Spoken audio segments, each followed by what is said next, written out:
واقعہ یہ ہوا تھا کہ حضور پاک صلی اللہ علیہ وسلم ایک سفر پر تشریف لے گئے. حضور پاک علیہ السلام اس سفر پہ تھے. اس سفر میں ایک جگہ ہے جس کا نام ہے ذات الجیش، اور ایک جگہ ہے اس کا نام ہے بیدا. یہ وہ دونوں جگہیں تھیں جہاں رہائش بڑی اچھے طریقے سے ہو سکتی تھی، لیکن ضروریات زندگی کا سامان وہاں بڑے اچھے طریقے سے میسر نہیں آتا تھا. مثلا یعنی رہائش کی جگہ بہتر ہے، گھوڑا گھاس وغیرہ کھا سکتا ہے، جانور سائے میں باندھ سکتے ہیں، لیکن اس طرح وافر مقدار میں پانی ملنا وہ یہاں نہیں تھا. تو اکثر قافلے جب سفر کرتے یہاں رہائش تو رکھتے، لیکن پانی وغیرہ ضروریات کے لیے تھوڑا جلدی چل پڑتے تاکہ فلاں جگہ تک پہنچنا ہے تو ہم پانی وغیرہ پہ پہنچ جائیں. حضور پاک علیہ السلام بھی ان دو جگہوں میں کسی ایک جگہ میں تھے، یا بیدا تھا یا ذات جیش تھا. یہ بھی حدیث پاک میں دونوں کو ایسے ہی ذکر کیا گیا. رات کو اللہ کے رسول صلی اللہ علیہ وسلم نے قیام فرمایا. ارادہ یہ تھا کہ صبح تہجد سے کے وقت یا تھوڑا پہلے اٹھ کے چل پڑیں گے تاکہ فلاں جگہ تک پہنچ جائیں اور ادھر وضو وغیرہ کر لیا جائے تاکہ نماز تہجد وغیرہ یا نماز نوافل جو بھی ہے نماز صبح یہ پڑھ لی جائے.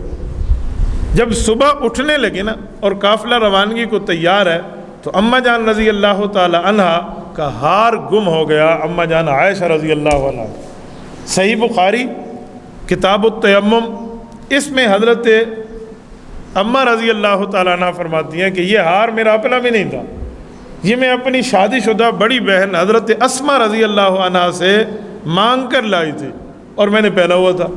اور پھر صرف بہن کا مسئلہ بھی نہیں تھا، مدینہ طیبہ میں یہ اکلوتا ہار تھا جس کو باقاعدہ بچیوں کے گلے میں پہنا کر شادی میں خوبصورت بنایا جاتا تھا، پھر حضرت اسماء کو واپس کر دیا جاتا.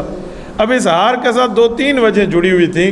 نمبر 1 کسی اور کا ہے، نمبر 2 اماں عائشہ بہن کا مانگ کے لائی ہیں، نمبر 3 یہ مدینہ میں عروسی شب کے لیے شادی وغیرہ کے لیے ضرورت پڑتا تھا. اب ایسا ہار اماں عائشہ صدیقہ رضی اللہ تعالیٰ عنہ سے گم گیا.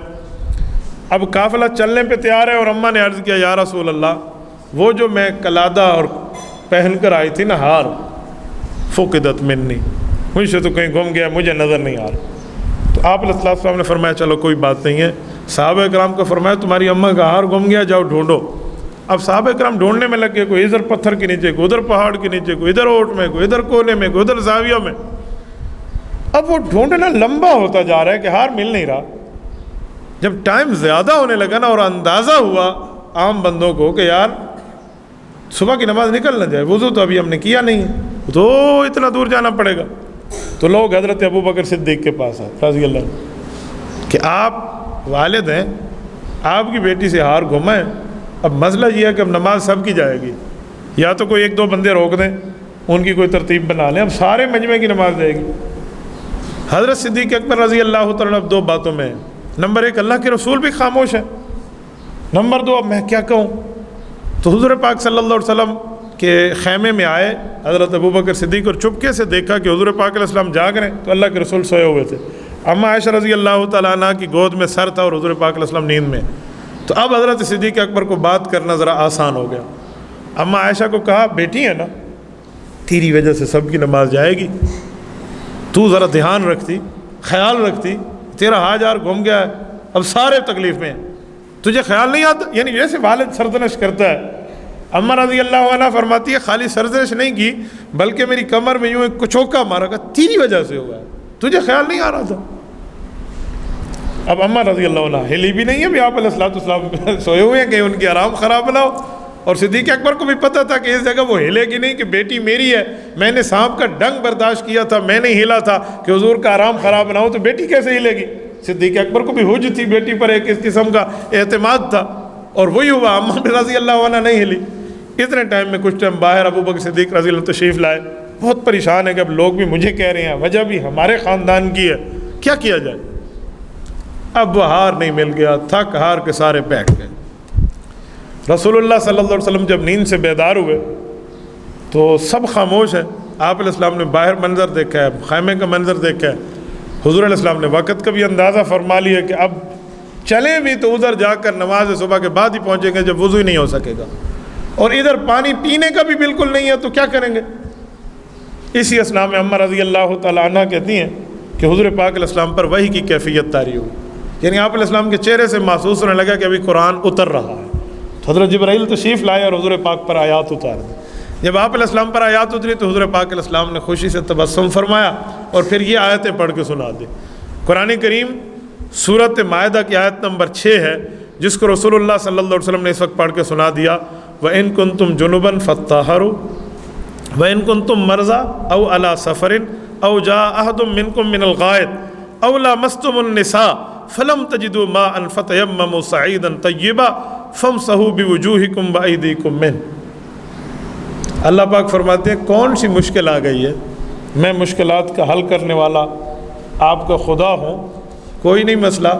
کوئی بندہ بیمار ہو پانی کو ہاتھ نہ لگا سکے، کوئی بندہ جنبی ہو وہ پاک ہونا چاہے اور مجبور ہو، یا آپ ایسی جگہ پہ ہو کہ صحت یاب تو ہو لیکن پانی آپ سے بہت دور ہے اور نماز کا وقت ہو گیا ہے، تو فَتَيَمَّمُوا صَعِيدًا طَيِّبًا، یہ مٹی موجود ہے، اس کے اوپر 2 ہاتھ مار کے ایک دفعہ منہ پہ اور ایک دفعہ بازوؤں پہ پھیر لو، یہ 2 ضربے مارنے پر آپ کو وضو جیسا مقام حاصل ہو جائے گا اور آپ تیمم کر کے نماز یہیں ادا کر سکتے ہیں۔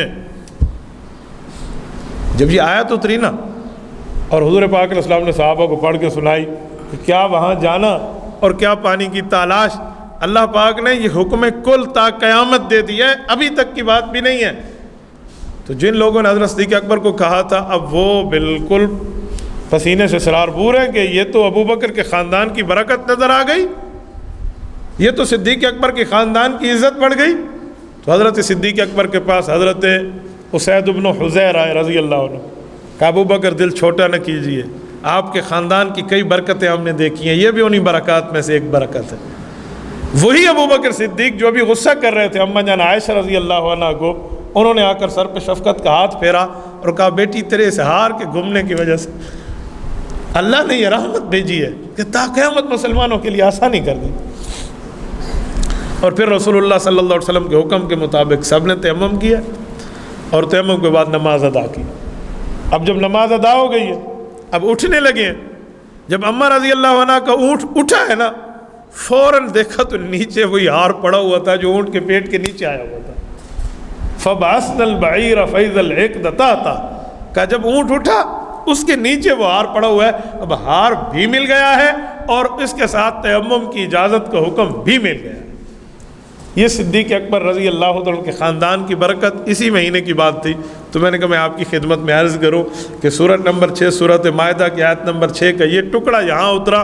حضور پاک علیہ السلام نے فرمایا اس آیت کو اس وضو والے حکم کے ساتھ ملائیں تو آج یہ پوری آیت قرآن کریم میں موجود ہے۔ تبارك الذي نزل الفرقان على عبده ليكون للعالمين نذيرا